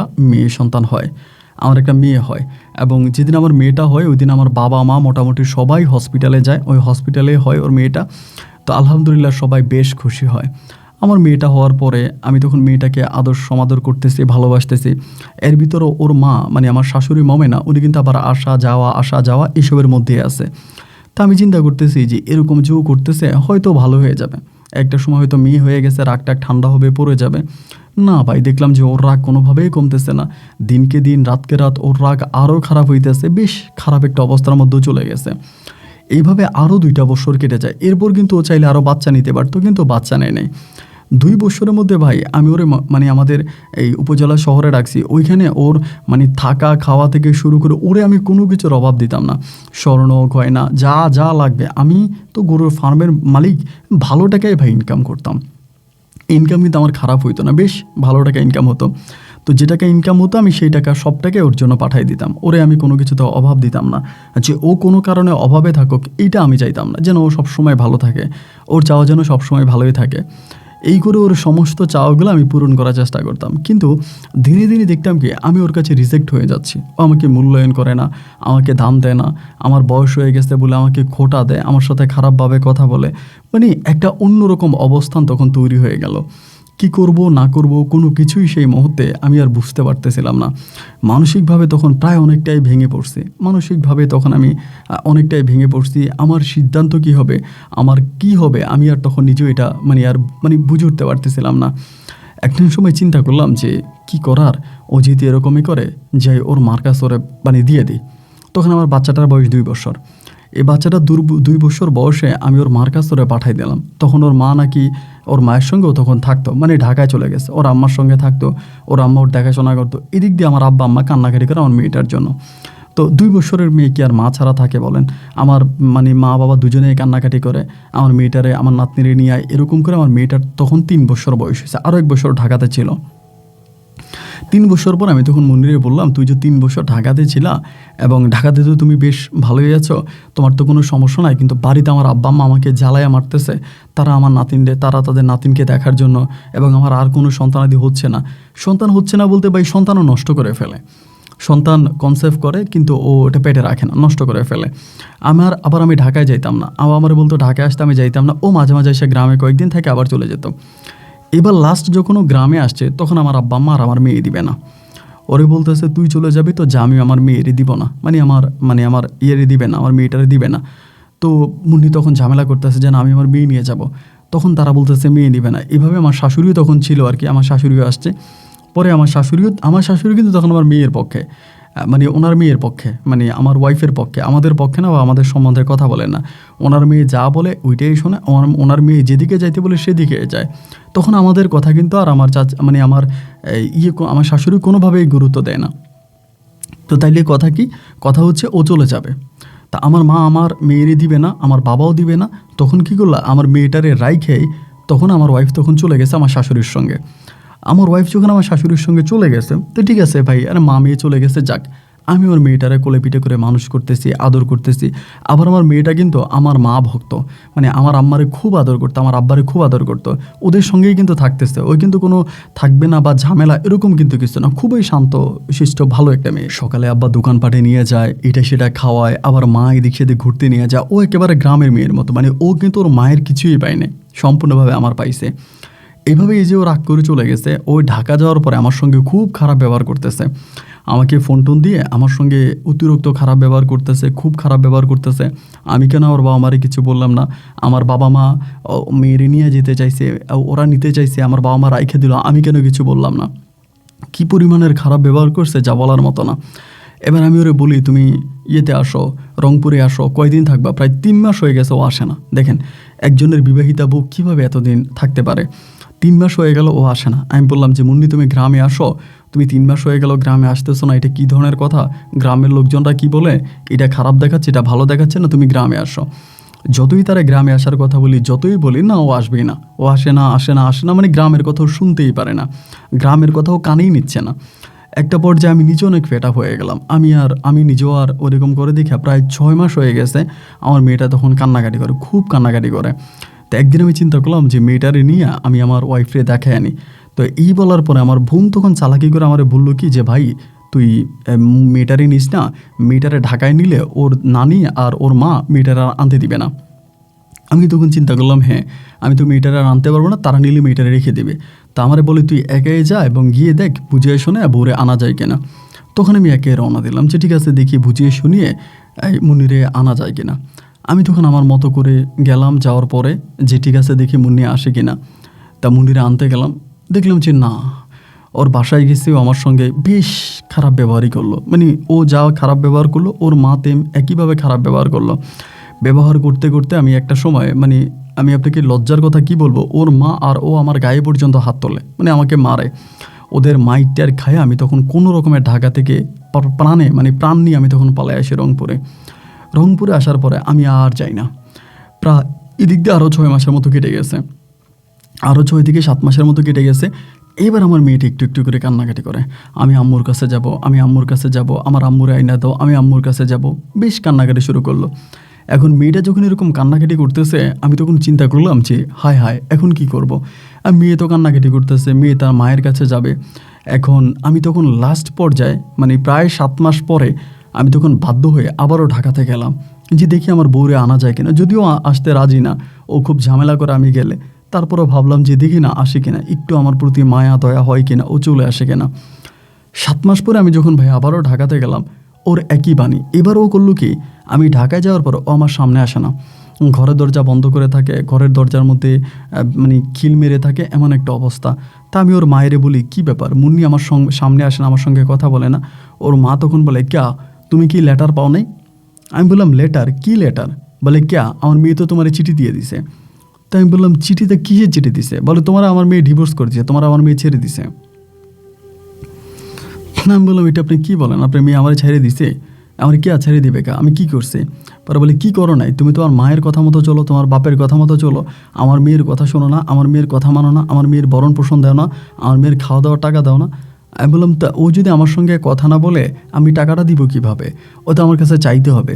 ওর মা বলে চাইতে হবে কেন? ওই তোমার কাছে চাইতে হবে কেন? এসব বাদ দাও, এগুলো কোনো কথা না। আমার মেয়ে আর তোমার কাছে যাবে না, আমার মেয়ে আর তোমার সঙ্গে আর করবে না। আমি বললাম যে দেখেন, আপনারা মা মেয়ে এগুলো কী শুরু করছেন? আপনারা মা মেয়ে যা করতেছেন তা কি ভালো করতেছেন? উনি বলে, তুমি লেটার পেয়ে যাবা, তোমার বাড়িতে লেটার চলে যাবে। আমার মেয়ে লেটার দিয়ে দিছে। ওর মা একটু এরকম করে কথাবার্তা বলে। তা অনেক চেষ্টা করলাম ওরে বুঝিয়ে শুনিয়ে আনার জন্য। না রে ভাই, ও আসেই না। এবং না আসার পরে আমি তখন বললাম যে কী আর করবো, পরে বাধ্য হয়ে আমি আবারও পুনরায় রংপুর চলে আসি। এবার দেখা গেল আরও কয়েকটা মাস কেটে গেল। এবার আর আমার মেয়েটা রাখতে পারি না। মেয়েটা ভাই এত কান্নাকাটি করতেছে ওর মার জন্য, মানে ওরে আর রাখাই দায় হয়ে গেছে। এত বছর এরকম ঝামেলা করে নাই ছিল, কিন্তু লাস্ট পর্যায়ে এসে হঠাৎ কেন মায়ের জন্য এরকম করতেছে আমি বুঝতেছি না। তো এবার আমার মা বাবার মনও খারাপ হয়ে গেছে। সবাই তখন বলতেছে যে মেয়েটা এরকম, এখন ও তো কী আর করা, একটা কাজ করো, ওর মায়ের কাছে দিয়ে। জিদ এরকম করতেছে, আমার আব্বার কাছেও থাকে না, আমার মায়ের কাছেও থাকে না, আমার বোনদের কাছেও থাকে না। খুব কান্নাকাটি করে, চিৎকার করতে করতে গলা ফাটাই ফেলে, এমন একটা অবস্থা হয়ে গেছে। তা আমি এবার চিন্তা করলাম যে ঠিক আছে, আমার মেয়েটার তার মায়ের কাছে দিয়ে আসি। ভাই আপনারে কী বলবো, আমি ওর মেয়েটারই নিয়ে ঢাকায় গেছি। ওর নানিও ওরা রাখতে রাজি নেই, ওর মা ওকে রাখতে রাজি নেই। মানে ওর মা ওর সামনেই আসে নাই। আর মেয়েটা তখন বেশ বড় হয়ে গেছে, ওর মা ওর সামনেই আসে নাই, ওর সামনেই আসে না ওর মা। আমি বারবার বলতেছি যে মুন্নি দেখো, আমি তোমার মেয়েরে নিয়ে আসছি, মাইশারে নিয়ে আসছি, তুমি আসো। এই মুন্নি, মাইশা আসছে, তুমি আসো। না, ওই আমার সামনেই আসে না। মানে টোটালি আমার সামনেই আসে না, এবং মেয়ে মা মা করে ডাকতেছে, দরজাও খোলে না। কেমন পাষাণ্ড নারী হলে এমন কাজ করতে পারে ভাই, যে নিজের মেয়ে ডাকতেছে ও দরজা খুললো না। তো অনেকক্ষণ ডাকাডাকি করছে, ওরা গেটও খোলে না, এমন একটা অবস্থা। লাস্ট পর্যন্ত আমি রাগ করে ওরে নিয়ে আসছি। আবার ওখান থেকে ঢাকা থেকে নিয়ে আসছি। রংপুরে আনার পরে আমার আব্বা আম্মা বলতেছে যে ঠিক আছে, যা হবার তা হয়েছে, ওই কান্নাকাটি করলে এখানে রাখবে। তো আস্তে আস্তে করে রাইখা কোনো রকমে ওর মেজাজটা অনেকটা ভালো করে ফেলছে, মানে অনেকটা ও ঠিক হয়ে গেছে। তো ঠিক হয়ে যাওয়ার পরে তখন তো মোটামুটি আমি আর মুন্নির সঙ্গে আর কোনো যোগাযোগ নেই, কোনো কথাবার্তা নেই। এই যে বলছে আমাকে লেটার পাঠাই দিবে, কোনো লেটারও কিন্তু আমি পাই নাই। এই যে আমাকে ডিভোর্স করে দেওয়ার কথা বলছে, এটাও কিন্তু আমারে পাঠায় নাই, মানে কিছুই পাঠায় নাই। না পাঠানোর পরে এভাবে প্রায় আরও আপনার 1-1.5 বছরের মতো কেটে যায়। মানে একটা আনুমানিক ধারণা আর কি। 1-1.5 বছর পরে হলো কি, একদিন রাতের বেলায় 10টা কি 10:30 বাজে একটা আননোন নাম্বার থেকে আমার মোবাইলে একটা কল আসছে। আমি চিনি না নাম্বার। আমি রিসিভ করছি, রিসিভ করার পরে দিয়ে কান্না করতেছে। তাই কান্না করতেছে দেখা আমি বললাম, কে আপনি? পরে বলতেছে, আমি মাইশের সঙ্গে কথা বলবো, আমি মুন্নি। বহু বছর পরে তাও যেহেতু ফোন দিছে, আমি যে ঠিক আছে ও কথা বলুক। ওই যদি কথা বলে আমি তখন মেয়েরে দিলাম, আমার মেয়ে তখন কথা বলবে না, মাইশা তখন কথা বলবে না। ওই যে ওর মা ওর সঙ্গে কথা বলে নাই, ও গেটে গেছে, দরজা খুলে নাই, ওর ভিতরে খুব রাগ জমে গেছে যে না, আমি আর আমার আম্মুর সঙ্গে কথা বলবো না। আমি বললাম যে মামুনি রাগ করে না, নাও না তোমার আম্মু কথা বলো না। ও কথা বলবে না। ও বলে আমি আর কথাই বলবো না, আমি আর কথাই বলবো না। মানে ও কথাই বলবো না, ও সিরিয়াস প্যাডাপ হয়ে গেছে, মানে রেগে গেছে। তাই মেয়ে যদি কথা না বলে তা আমি কি আর ভাই জোর করে কথা বলাতে পারবো? তাই আমি মুন্নিরে বললাম যে মুন্নি, তোমার মেয়ে তো কথা বলবে না। তো এই করে করে ও কান্নাকাটি করতেছে, এরকম মাঝে মাঝে ফোন দেয় মেয়ের সঙ্গে কথা বলার জন্য, মেয়ে কথা বলে না। পরে আমি একদিন ওরে বললাম যে তুমি যে মাঝে মাঝে ফোন দাও মেয়ের সঙ্গে কথা বলার জন্য, কান্নাকাটি করো, তা তুমি একদিন রংপুরে চলে আসো। তুমি যদি আসো তা তোমার মেয়ে তো তোমার সামনে আসবে, তোমার মেয়ে তো তোমাকে, তুমি সামনাসামনি এসে যদি জড়ায় ধরো, মা মেয়ে এক হয়ে যাবা। পরে বলতেছে আমি যেতে পারবো না। তাই আমি বললাম যে যেতে পারবো না, কেন যেতে পারবো না? তা আমারে বলে আমার মা আমাকে ঢাকায় বিয়ে দিয়ে দিছে। তাই আমি বললাম ঢাকায় তোমার বিয়ে দিয়ে দিছে, এটা কী ধরনের কথা? তোমার সঙ্গে তো আমার ছাড়াছাড়ি হয় নাই। বলো ছাড়াছাড়ি হয়ে গেছে, হয়তো তুমি লেটার পাও না, কিন্তু আমি তোমাকে ছেড়ে দিছি। আমার মা আমারে ঢাকায় বিয়ে দিয়ে দিছে। তাই আমি বললাম তা বিয়ে যদি দিয়েই দিবে, তাই এখন আর এসব কথাবার্তা বলে লাভ কি? এখন তো আর এসব কথাবার্তা বলে কোনো লাভ নাই। তোমার যেহেতু বিয়ে হয়েই গেছে, তা তুমি এখন আর কি করবা? তুমি অন্যজনের সংসার করো, আর এখন তো আমার সাথে কথা বলারও প্রয়োজন নাই। পরে বলতেছে যে তুমি এরকম করে কথা বলতেছো কেন? আমি তো ইচ্ছে করে বিয়ে বসি নাই, আমার মা আমারে জোর করে বিয়ে দিয়ে দিছে। আর আমি অনেক ভুল করছি, আমার মা আমার ইচ্ছে করে আমার জীবনটাকে নষ্ট করাই দিছে। তো আমি বললাম যে আচ্ছা যাই হোক, এগুলো বলে তো আর লাভ নাই, তুমি যদি আমারে ভালোবাসতে তাহলে তো আর অন্য কাউরে বিয়ে করতে না। ও বলে আমার মা আমারে কালো জাদু করছে, আমি তোমারও সহ্য করতে পারতাম না, আমার মেয়েরও সহ্য করতে পারতাম না। এবং তুমি এখন যেটা আমি তোমারে বলবো, এটা শুনলে তুমি নিজেকে ঠিক রাখতে পারবা না, মানে তুমি সহ্য করতে পারবা না। আমি তখন বললাম কি সহ্য করতে পারবো না, কি ঠিক রাখতে পারবো না? তখন কিন্তু এখানে আপনাকে আরেকটা কথা বলে রাখি, ওই সময় কিন্তু আমার মানে একটা গজব গেছে আমার উপর দিয়ে। আমার গরুর ফার্মের ভিতরে একসাথে আমার 8টা গরু মারা গেছে। আমি জানি না কোন রোগে আক্রান্ত আমার একসঙ্গে 8টা গরু মারা গেছে, এবং আমি তখন মানে অর্থনৈতিকভাবে অনেক দুর্বল, ওই সময়টাতে কিন্তু অনেকটা দুর্বল হয়ে গেছিলাম। সেই সময়তে কিন্তু ওর সঙ্গে আমার কথা হচ্ছে। পরে আমারে বলতেছে যে আমি তোমার এখন যেটা বলবো এটা শুনলে তুমি নিজেকে ঠিক রাখতে পারবা না। আমি বললাম তা ঠিক না রাখতে পারার কী আছে বলো, আর কি শোনার বাকি আছে আমার। ও আমারে বলে আমার মা আমারে লাস্ট যার কাছে বিয়ে দিছে এই লোকটা আমার সৎ বাবা। আমি বললাম সৎ বাবা? বলে হ্যাঁ, উনি আমার সৎ বাবা। আমার মা আগে তার কাছে বিয়ে বসছে এবং পরে আমার বিয়ে দিছে। আমি তো শুই না মাথায় হাত, কি বলে এটা কেমনি সম্ভব? ও বলে হ্যাঁ, আমি কি করব ঠিক বুঝতে পারতেছি না, আর আমি বুঝতে পারছি আমার মা আমারে কালো জাদু করে এগুলা করছে। পরে আমি তোমার সঙ্গে একটু দেখা করতে চাই, তুমি একটু ঢাকায় আসো। তা আমি চিন্তা করছি ঢাকায় গেলেও তো আমার মাইরা ফেলবে। আমি বললাম জান আমি ঢাকায় যাব না, আমি ঢাকায় যাব না, তুমি যদি পারো রংপুরে আসো। বলে আমি রংপুরে যেতে পারবো না, আমার ঘর থেকে বেরোতে দেয় না। যে লোককে আমি বিয়ে করছো আমার ঘরের মধ্যে আটকায় রাখে, আমার ঘরের বাইরে যাইতে দেয় না। এরকম করে ও কান্নাকাটি প্রচুর কান্নাকাটি করে, মানে এত কান্নাকাটি করে যা বলার মতো না। তারপরে ওই আমারে বলে তুমি যেমনে পর, ওই লোকটার নাম ছিল আবুল হোসেন। উনি আবার মুদির দোকানদার ছিল, আবার বাড়িওয়ালা ছিল, মানে যে বাড়ি আছে সে বাড়ি তার এবং মুদির দোকানদার। তা আমারে বলতেছে তুমি ওনারে বুঝিয়ে বলো আমার মেয়ে আছে, আমার সংসার শুনে যেন আমাকে ছেড়ে দেয়, মানে এগুলো বলতেছে। তা আমি বললাম যে এই লোক কি খারাপের খারাপ, সে কিনা মানে মায়েরও বিয়ে করলো মেয়েরও বিয়ে করলো, আর এই লোকের সঙ্গে আমার কথাবার্তা বলে লাভ আছে? আমিও তার সঙ্গে কথাবার্তা বললাম না। এই করতে করতে ও মেয়েটার জন্য কান্নাকাটি খুব কান্নাকাটি করে। একদিন আমি মেয়েটারে জোর করে ঢাকায় নিয়ে রওনা দিছি, যা এতই যেহেতু কান্নাকাটি করে আমি এই মেয়েটারে ওর মায়েরে দেখায় আনবো, এরকম চিন্তা ভাবনা করেই আমি তখন এই মাইশারে আবারও নিয়ে ঢাকায় রওনা দিছি। তাই ঢাকায় রওনা দিছি, ওই লোকের দোকানের সামনে গেছি। যাওয়ার পরে লোকটা মানে মানে বয়স হইলেও তোরা বয়স বোঝা যায় না। পরে মুন্নিও মনে হয় বলছে যে আমার মেয়ে আসবে। পরে মুন্নি তখন মেয়েটার উপরে পাঠাইতে বলছে, আমি তখন বললাম যে যা মা উপরে যা। ও যাইতে চান, তাও জোর করে পাঠাইছি। ওই লোকটাই কিন্তু নিয়ে গেছে, আবুল হোসেন বলে যে লোকটা আছে যিনি মুন্নির বিয়ে করছে তিনি নিয়ে গেছে। নিয়ে যাওয়ার পরে লোকটা আমারে বলতেছে তার আবার দোকান আছে, পরে সে পাশের দোকান থেকে কফি টফি আনছে। দোকানে কিন্তু কাস্টমার নাই, উনি একাই বসে আছে। বাড়িওয়ালা মানুষ তো বুঝতেই পারেন, তার তো দোকানটা একটা শু মাত্র, দেখানো একটা দোকান আর কি। পরে আমারে বলে চা খান। আমি বললাম যে না আমি আপনার চা খাবো না। এই লোকেও কিন্তু জানে যে আমি মুন্নির প্রাক্তন হাজব্যান্ড এবং এটা মুন্নির মেয়ে। পরে বলে কি চা খাবেন না কেন? আমি বলে আপনার হাতের চা কি, আপনি দেওয়া চা কি খাওয়া যায়? আপনি তো মানুষ না। পরে বলে কেন মানুষ না কেন? আমি বললাম তা আপনি কেমন মানুষ হইলেন? মায়েরও বিয়ে করলেন, মেয়েরও বিয়ে করলেন, তা আপনি কি মানুষ? উনি তখন আমার বলে মায়েরও বিয়ে করলাম, মেয়েরও বিয়ে করলাম, মানি আমি তো তোমার কথা বুঝলাম না। আমি বললাম তো বোঝার কি আছে, আপনি মুন্নির বিয়ে করছেন না এবং মুন্নির মায়েরাও তো বিয়ে করছেন, কে এটা কি মিথ্যা কথা? তারপর বললো যে মুন্নির মাকে। আমি বললাম যে মুন্নির মাকে মমেনা? পরে বলে না মমেনা তো মুন্নির খালা।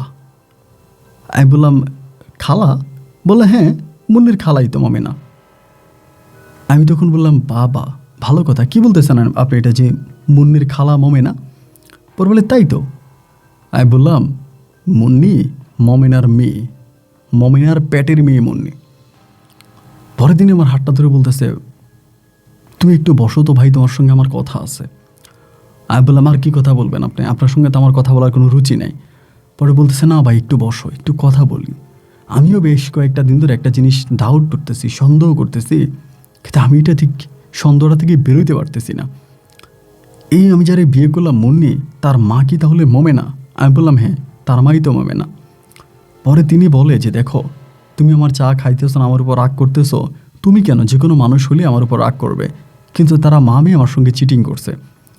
এই সময় কিন্তু মাইশা এবং মুন্নি তারা কিন্তু উপরে, মানে ওই বিল্ডিংয়ের দোতলায়, আমরা কিন্তু নিচে কথা বলতেছি ওই মানে আবুল হোসেনের দোকানে। আমি তখন বললাম যে মা আমি আপনার সঙ্গে চিটিং করছি, কীভাবে চিটিং করছে? বলে ভাই তোমারে কীভাবে বলবো, আমি ময়নারে বিয়ে করছি, আমার প্রথম একটা বউ ছিল, আমার ওই বউয়ের ঘরে কোনো বাচ্চা কাচ্চা হয় না, কোনো সন্তানাদি হয় না, এবং সন্তানাদি না হওয়ার পরে আমি চিন্তা করছি আমার তো বাচ্চা কাচ্চা দরকার। আমি তখন এই মমেনারে বিয়ে করলাম, আমার দোকান থেকে বাকিতে খাইতো, সম্পর্ক ভালো হয়, পরে আমি তারে বিয়ে করলাম। বিয়ে করার পরে তারে বিয়ে করলাম, বেশ কয়েক বছর হয়ে গেল, তাতেও আমার কোনো সন্তানাদি হয় না। তো আমি চিন্তা করলাম আমার তো বাচ্চা কাচ্চা দরকার, আমি তাইলে অন্য জায়গায় আরেকটা বিয়ে করার জন্য পরিকল্পনা করতেছি। এর ভিতরে মোমেনা বলল তার দুঃসম্পর্কের এক চাচাতো বোনের মেয়ে আছে, নাম হচ্ছে মুন্নি। আমি বললাম তারপর? বলে আমারে বললো যে তার দুঃসম্পর্কের এক চাচাতো বোনের মেয়ে আছে, নাম হচ্ছে মুন্নি, মেয়েটা দেখতে অনেক সুন্দর, মেয়েটার একটা বিয়ে হয়েছে, মেয়েটার স্বামী আছে, একটা মেয়েও আছে। তা আমি বললাম যে তাইলে তো ওর মাধ্যমে দুনিয়াতে বাচ্চা আসবে, আমি বিশ্বাস করি। তখনই ভাই আমারে এই মোমেনা এই মুন্নিরে নিয়ে আসছে। তো তারপরেও যদি দুজনের চেহারা মাঝে আমার একটু সন্দেহ লাগছে। তারপর উনি বললো যে না, আপনি চাইলে আমাদের ডিএনএ পরীক্ষা করান, আমার এটা সেটা বললো। তো আমি আর পরীক্ষা নিরীক্ষা করাইনি, আমি বিশ্বাস করছি। বিশ্বাস করে আমি তখন মুন্নিরে বিয়ে করছি। বিয়ে করার পরে মুন্নি এবং মোমেনারে যারা দেখছে একসঙ্গে, তারা সবাই আমারে বলতেছে এটা মা মেয়ে। তারপরেও ভাই আমি এই জিনিসটাতে বিশ্বাস করি নাই। কিন্তু আসলেও কি তারা মা মেয়ে? আমি বললাম আমি তাদের গ্রামের ছেলে, আমি তাদের গ্রামের ছেলে। এবং কীভাবে আমার সঙ্গে পরিচয় আমি তখন পুরো গল্পটা বললাম। লোকটা তখন একেবারে চুপ হয়ে গেছে, কোনো কথাবার্তা বলে না, একদম চুপচাপ একেবারে চুপ হয়ে গেছে। মানে ওর মনে হয় যেন পুরো জীবনটা শেষ, ওই আর ওর মতো করে নাই। এরপরে আমারে বলতেছে যে মানে একদম চুপ হয়ে গেছে। পরে এই মাইশা তখন নেমে আসছে, মুন্নি আসে না, মাইশা আসছে। আসার পরে মাইশা বলে যাব্বু চলো জায়গা। তা আমি তখন আমার মেয়েরই নিয়ে চলে যাচ্ছি। কিন্তু লোকটার ভিতরে আর এই লোকটা নাই, তার ভিতরে মনে হয় যেন তুফান বইতেছে। আমি তো আমার যথারীতি আমার মেয়েরই নিয়ে গ্রামে চলে আসছি।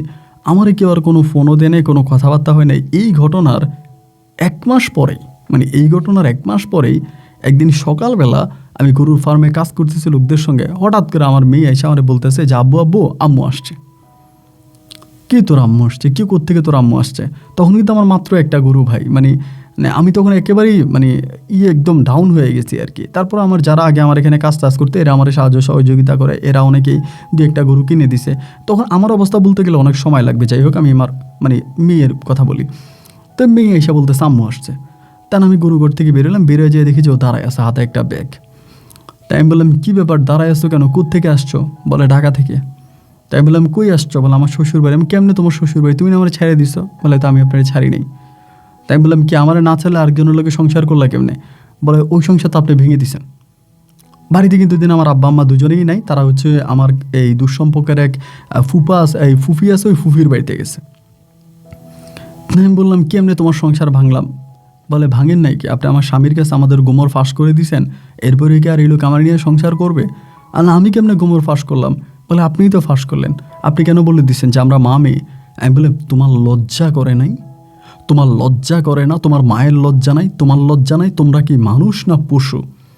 পরে বলতেছে আমি জানি আপনি সব কথা বলবেন, আমি শুধুমাত্র আমার মেয়েটারে দেখতে আসছি, আমার মেয়েটারে দেখে আমি চলে যাব। আমার মেয়েটারে দেখছি, এটা বলে ওর মেয়ের কপালে একটা চুমো দিয়েও চলে যাচ্ছে। আমি ওর হাত চেপে ধরছি, কই যাও? পরে বলে চলে যাবো, ছেড়ে দেন। আমি বললাম ঘরে যাও। মানে আমার কেন জানি হঠাৎ করে ভাই পুরো রাগ ওর উপরে থেমে গেছে। ওই যে ব্যাগ নিয়ে ঢাকা থেকে এই রংপুরে অজপাড়া গায়ে আমার অবস্থান জেনেও আসছে, এতে আমার রাগটা ঠান্ডা হয়ে গেছে। তো এখন তো আমার কিচ্ছু নেই, এক সময় তো আমার অনেক কিছু ছিল, বিলাত টাকা পয়সা বেশ ছিল, এখন তো কিচ্ছু নাই।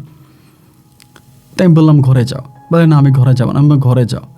পরে জোর করে ঘরে পাঠাই আমি তখন খাবার দাবার এনে ওরা খাওয়াইলাম টাওয়াইলাম। ওদের যে মোটামুটি একটু ঠান্ডা হয়েছে। মেয়েরে বললাম যে মাইশা তোমার আম্মারে জড়ায় টড়ায় ধরো, তোমার আম্মারে চুমো দাও, তোমার আম্মা অনেক রাগ করে আছে, তোমার আম্মার সঙ্গে তুমি থাকো। আমার মেয়ে তখন এই ওর মায়ের জড়ায় টড়ায় ধরছে, আম্মুরে চুমো টুমো দিছে যে আম্মু রাগ করো না, আব্বু যা বলছে তুমি রাগ করো না, এগুলো সেগুলো বলে ওর মেয়েরাও ম্যানেজ করে ফেলছে, মারে ম্যানেজ করে ফেলছে।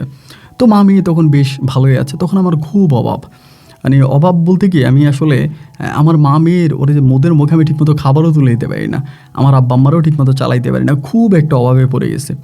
তা এই সময়ের ভিতরে দেখতাম কি ভাই, বারবার মুন্নির নাম্বারে কল আসে, মুন্নির নাম্বারে একটা কল আসে। তা কল কোত্থেকে আসে ওইটা তার আমি বুঝতে পারি না, বারবার একটা নাম্বারে কল আসে।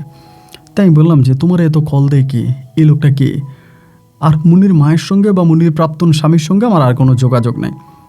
পরে আমারে বলতেছে ছেলেটার নাম রনি। আমি বললাম তো ছেলেটার নাম রনি, তা তোমার এতবার ফোন করে কেন? বলে ছেলেটা আমার জন্য পাগল। তাই আমি বললাম তোমার জন্য পাগল মানে তা তোমার জন্য কেমন পাগল? বলতেছে আমার জন্য খুবই পাগল। আমি আসলে কি বলবো, আমি ছেলেটার সঙ্গে চিটিং করছি। তাই আমি বলি কেমন চিটিং করলা?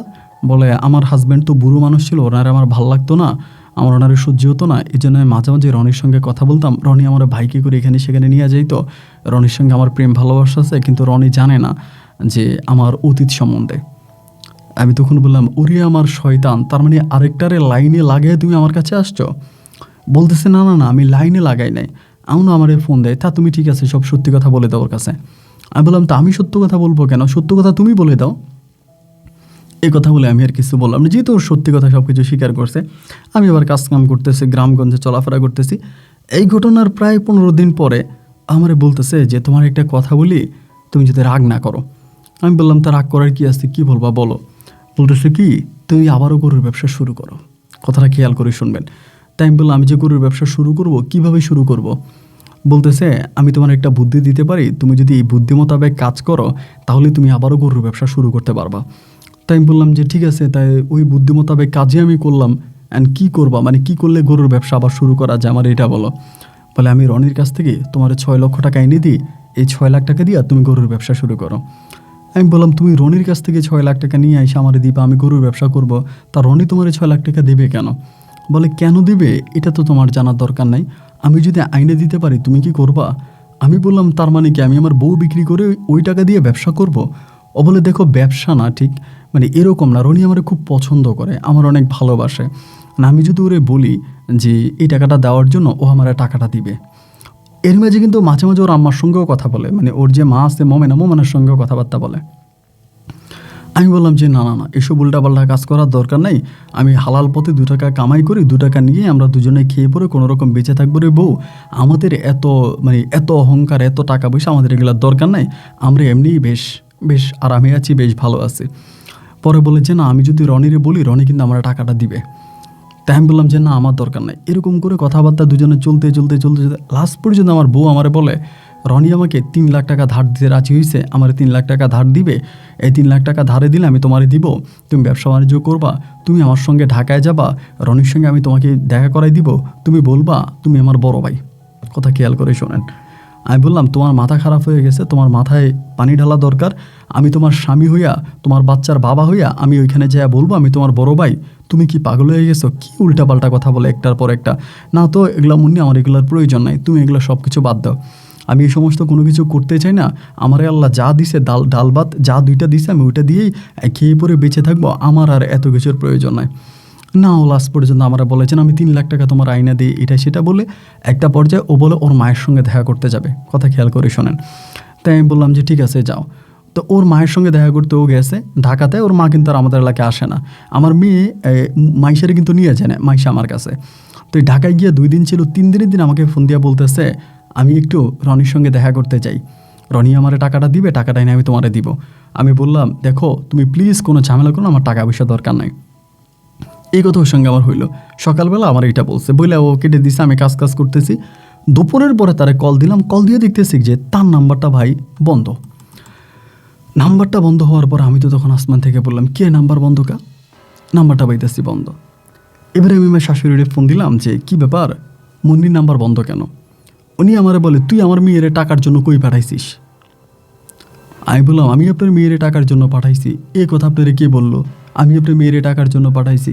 পরে বললো, তুই আমার মেয়ের টাকার জন্য পাঠাইছিস, আমার মেয়ের তুই টাকার জন্য পাঠাইছিস। আমি তখন বললাম, দেখেন আপনি উল্টাপাল্টা কথা বললেন না, আমি আপনার মেয়ের কোথাও টাকার জন্য পাঠাই না। বলে, আমার মেয়ে টাকার জন্য গেছে, যে আমার মেয়ে আটকাইছে, ওইখানের লোকেরা আমার মেয়ের মুক্তি পৌঁছাইছে, আমার মেয়ের কাছে মুক্তি পৌঁছাইছে, এখন আমার মেয়ে মুক্তিপণ দেওয়া লাগবে, নাহলে আমার মেয়েরে মেরে ফেলবে।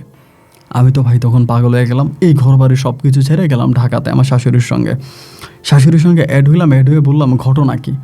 তা ওইখানে গিয়ে জানতে পারি, ওই যে মুন্নি যে রনি নামের ছেলেরে বিশ্বাস করে গেছিল, রনি অনেক বড় লোক, গাড়ি বাড়ি টাকা পয়সা অনেক কিছু আছে, এরকম সেরকম। আসলে ওই ছেলেটা ছিল একটা ফটকা, ওর কোনো বাড়িও নাই, ঘরও নাই, কিচ্ছু নাই। ও মূলত এরকম বড় লোকের মেয়েদেরকে টার্গেট করে এদের সঙ্গে প্রেম করে এবং কোনো না কোনোভাবে এদের কাউরে না কাউরে আটকায় এবং আটকিয়ে পরিবারের কাছ থেকে মুক্তিপণ নেয়। এই হচ্ছে এই ছেলের ব্যবসা। এবং ওই ছেলেই তখন আমার বউরে আটকায় ফেলছে। আমার বউরে মানে আমার শাশুড়িরে গোপনে গোপনে ফোন দিতে আসে যে টাকা দিতে হবে, টাকা দিলে ওরে ছেড়ে দিবে, নাইলে ও ছাড়বে না, এরকমের ভিতরে। তখন ভাই আমার অবস্থা তখন এতটাই খারাপ হয়ে গেছে যে আমি আপনাকে আর কি বলবো, আমি ঠিক আপনাকে বলে বুঝাতে পারবো না। মানে আমার বলার মতো আর কোনো ভাষা টাষা নাই। আমি তখন পাগলের মতো হয়ে গেলাম। আয় হ্যাঁ, আমার সঙ্গে এগুলো কী হইতেছে, আমার সঙ্গে এগুলো কী হইতেছে, আমি কেমনি কী করবো, আমিও সহ্য করতে পারতেছি না। এইবার ওর মা তখন কান্নাকাটি করতেছে যে কি করা যায়। আমার মেয়ে তো আটকায় রাখছে। কয় লাখ টাকা চাইছে? 5 লাখ টাকা। 5 লাখ টাকা দিতে হবে। যদি 5 লাখ টাকা দিয়ে দিই তাইলে ওর মারে মানে ওই মুন্নিরে ছেড়ে দেবে, নাহলে মুন্নিকে মেরে ফেলবে। আমি ভাই তখন পাগলের মতো হয়ে গেলাম, টাকা কই পাই। আর মানে আমার তখন অবস্থা এত খারাপ হয়েছে যে আমার কাছে তো এমনিই টাকা নাই, আমার গরুর ব্যবসা তো আমার সবই গেছে, আমি টাকার জন্য পাগল হয়ে গেছি। এদিক দিয়ে ওরা মুন্নিরে ফোন দেয়, মুন্নি কান্নাকাটি করে। আমার মেয়েটার মুখের দিকে তাকিয়ে চিন্তা করলাম, আমারই তো বউ, তাইলে আমি কেন এটা করতেছে, আমার ঘর বাড়ি দিয়ে কী হবে। আমি এবার আমার বোন ভাই সম্পত্তি যা ছিল আমার বাড়িতে, আমি তখন এগুলো বিক্রি শুরু করে দিলাম।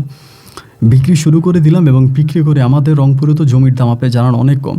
এই 5 লাখ টাকা আমি জমি বিক্রি করে না আমার শাশুড়ির হাতে দিলাম যে আপনি যেমনি পারেন মুন্নিরের ছাড়াই আনে।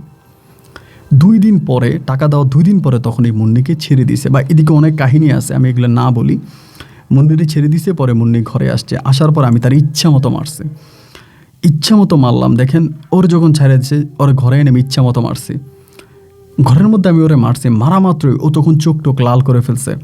লাল করে বলে আমি তোর সাথে সংসারও করবো না, আমি তোর সাথে যাবোই না, আমি তোর সাথে যাবোই না, তোর আমি আগে তালাক দিনে এখন আমি তোরে তালাক দিয়ে দিব। ওরে মারলাম কেন? ওর মা আমারে বলতেছে যে মেয়েটারে মাত্র এরকম একটা বিপদ থেকে আসছে, তুমি তারা মাইরা ভালো করো নাই, এটা তুমি খারাপ পড়ছো।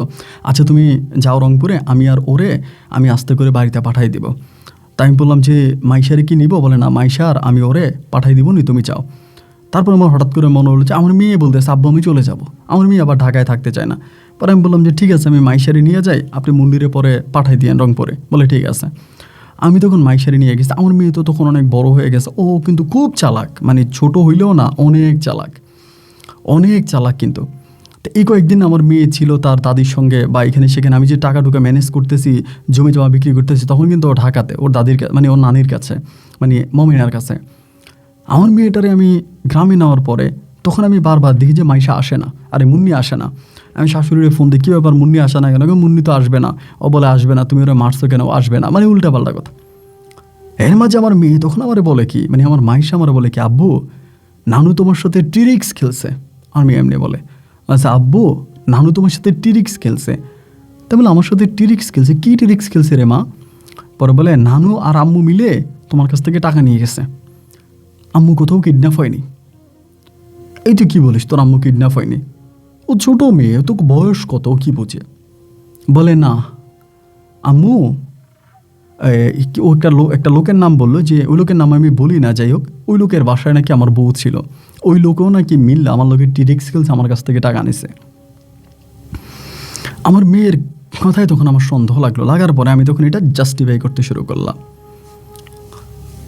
জাস্টিফাই করতে করতে করতে করতে করতে করতে একটা পর্যায়ে আমি বের করে ফেললাম যে রাইট, আমার শাশুড়ি আর আমার বউ মিলে আমার সঙ্গে একটা গেমস খেলে আমার শেষ যে ভিটামাটিটা ছিল, আমার বাপের যে শেষ পৈতৃক সম্পত্তিটা ছিল, এটা তারা বিক্রি করলো, মানে এটা তারা বিক্রি করাইলো আমারে দিয়া। এরপরে আমি তখন আমার ওয়াইফের চাপ দিই যে তুমি চলে আসো, ও আসে না, পরে আমি তার নামে মামলা দিই, আমার শাশুড়ি নামে আমার ওয়াইফের নামে মামলা দিই। মামলা দেওয়ার পরে আমার ওয়াইফ তখন আমাকে ডিভোর্স করে দেয়। ওই মামলাটা দেওয়ার পরে ডিভোর্স করে। তো মামলা নিয়ে অনেক দিন দৌড়াইলাম, দেখলাম যে এদের ভালো ভালো জায়গায় হাত পাই, এত বড় বড় জায়গায় হাত। আমার মামলা, গরিবের মামলা ওই পর্যন্ত চায় না। আর আমার কাছে তো কোনো প্রমাণও নাই, আমি টাকা শাশুড়ির হাতে তুলে দিছি, ওরকম কোনো প্রমাণও আমি দিতে পারি না, গরিবের যতটুকু হয় আর কি। শেষ পর্যন্ত আমার বাবা মা, আমার বোনেরা আমার দূরে বললো যে ভাই এগুলা বাদ দাও, মামলা উঠেই ফেলো। মামলা উঠেই না কেন, আবার হুমকি দুমকি ঝামেলা টামেলা, আমার বাড়িতে লোকজন পাঠায়, আমার ঘর বাড়ি ভাঙে, খুব যায় ঝামেলা। একটা পর্যায়ে বুঝতে পারলাম মা মেয়ে হয়ে গেছে ঢাকার কিলার, মানে এমন একটা অবস্থা। পরে আমি মামলা উঠে কোনো রকমে জীবন নিয়ে ফিরে আসছি। আইসা আমার মেয়ে মাইশারে নিয়ে আলহামদুলিল্লাহ এখন বেশ ডাল ভাত 2টো খাই 4টা খাই, যাই খাই, আমার মেয়েরে নিয়ে ভালো আছি। আপন ভাই আমার মেয়েটা আপনার ভীষণ রকমের ভক্ত, আপনার গল্প শোনে আমার মেয়ে, বিশেষ করে বউতে গল্পগুলো ও একটাও মিস করে না, আপনারে খুব পছন্দ করে। তো আমার মেয়েটাও এখন আলহামদুলিল্লাহ আমার সঙ্গে আছে, আমি এখন বেশ ভালো আছি ভাই। তো অনেকে যে বলে দুষ্ট গরুর চেয়েও শূন্য গোয়াল অনেক ভালো, আমার কাছে মনে হয় যেন সেটাই। আজ আমি গ্রামে আমার আব্বা আম্মা আমার মেয়েকে নিয়ে আসতে আমি কোনো টেনশন নাই, আজ আমি বেশ ভালো আছি। আমি সবাইকে মাফ করে দিয়েছি এবং আল্লাহর সবাইকে মাফ করে দেখ। আমার গল্প কেমন লেগেছে সেটা আপনি আমাকে জানাবেন, এবং আমার গল্পের মধ্যে কোনো কিছু না বুঝে থাকলে বা কোনো কিছু জানার থাকলে আমাকে ইমেলে রিপ্লাই করবেন। ভালো থাকবেন, আসসালামু আলাইকুম।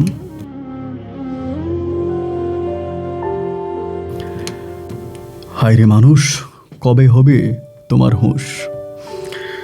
আমি আপনাদেরকে আগেই বলেছিলাম যে আজকে একটা ব্যতিক্রম ধর্মী গল্প আপনারা শুনতে পাবেন। জানি না যে গল্প আপনার কাছে কেমন লেগেছে, এবং যতটুকু আমার কাছে মনে হলো যে এই মা মেয়ে যাদের মৃত্যুর পরে মাটিও তাদেরকে হয়তো গসবে না। আসলে এই যে আমরা মমিনা বা মুন্নির কথা বলি, এগুলো ছদ্মনাম ব্যবহার করা। তো এই মমিনা বা মুন্নি এরকম অসংখ্য প্ল্যানিং কিন্তু বাংলাদেশে আছে, বাংলাদেশ নয় তথা গোটা দুনিয়াতে আছে একটা। এবং ইদানিং আমি প্রচুর দেখে থাকি, গতকালকে আমি যদি ভুল না করি একটা নিউজে দেখলাম যে এক ছেলে মানে মেয়ে সেজে মানে ও একটা ছেলে, কিন্তু মেয়ে সেজে মেয়েদের সাথে কথাবার্তা বলে, দেখা করার কথা বলে, এরকম অনেক মেয়ে জোর করে তাদের সঙ্গে খারাপ কাজ করে সেটা ভিডিও করে তারপর মেয়েদেরকে ব্ল্যাকমেল করে তাদের কাছ থেকে টাকা নিয়েছে। এবং একটা নয়, সে এক সপ্তাহে নাকি 9টা মেয়ের সঙ্গে এই ধরনের কাজ করেছে। তাহলে অতীতে সে কী করেছে? তার হিসাবে প্রায় হাজারো মেয়ের সঙ্গে তার এই ধরনের কাজ হয়েছে। বাট এই ধরনের চক্রগুলো প্রতিনিয়ত আমাদের আশেপাশে ঘুরে বেড়াচ্ছে। আপনি বুঝতেই পারবেন না, তাদের সঙ্গে যখন কথাবার্তা বলবেন আপনি বুঝতেই পারবেন না যে আসলে আপনার সঙ্গে কী হচ্ছে। আমি এজন্যই বলি যে মানুষ হচ্ছে পৃথিবীর সবচেয়ে ভয়ঙ্কর প্রাণী, এবং গিরগিটের চেয়েও, আকাশের চেয়েও খুব দ্রুত মানুষ তার রূপ পাল্টাতে পারে। যে মানুষটা আজকে আপনাকে বলবে তুমি আমার জান, তুমি আমার প্রাণ, তুমি ছাড়া বাঁচে নাই পরাণ, এই যে হাজার রকমের প্রেমের বাণী, ওয়াদা, শপথ, এই সব কিছুই মিথ্যা, ভ্রান্ত। সময়ের সঙ্গে সঙ্গে আপনি সব খোলসা হয়ে যাবে। আপনি বুঝতে পারবেন যে পৃথিবীতে আপনি ছাড়া আর কেউ নেই। এটাই বাস্তবতা। বন্ধুরা, এই গল্প আপনাদের কাছে কেমন লেগেছে সেটা কমেন্ট বক্সে লিখবেন। আমাদের সঙ্গে আমার আবারও দেখা হবে নতুন দিন নতুন কোনো গল্পে। আল্লাহ হাফেজ অ্যান্ড আসসালামু আলাইকুম।